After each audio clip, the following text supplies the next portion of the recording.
găgăuzii se ocupau de vinificație încă din perioada când locuiau pe teritoriul Dobrogei. În secolul al XIX-lea, când s-au așezat cu traiul în Basarabia, și-au continuat îndeletnicirea pe pământurile fertile ale Bugeacului. Традиционно гагаузы производили 3 вида вина. Это аджи, шарап, оно называлось, это горькое вино, которое производилось с добавлением полыни. Оно использовалось в лечебных целях.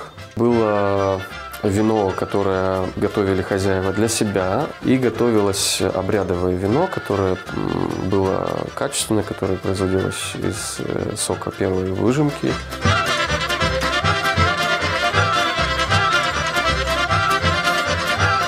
Гагаузы не употребляли вино, пока не пройдет 40 дней с момента его производства.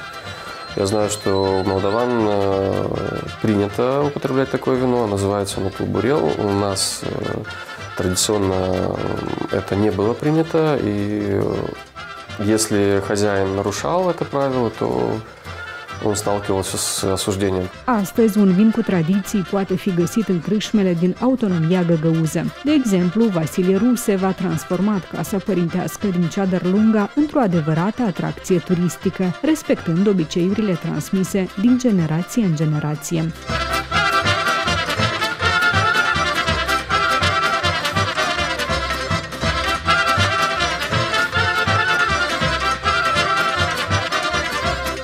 Вино было неким напитком, который обещал здоровье. Тогда в каждом дворе было вино. Anual, la începutul lunii noiembrie, în autonomia găgăuză este marcată Ziua Vinului, la care participă majoritatea vinificatorilor din regiune.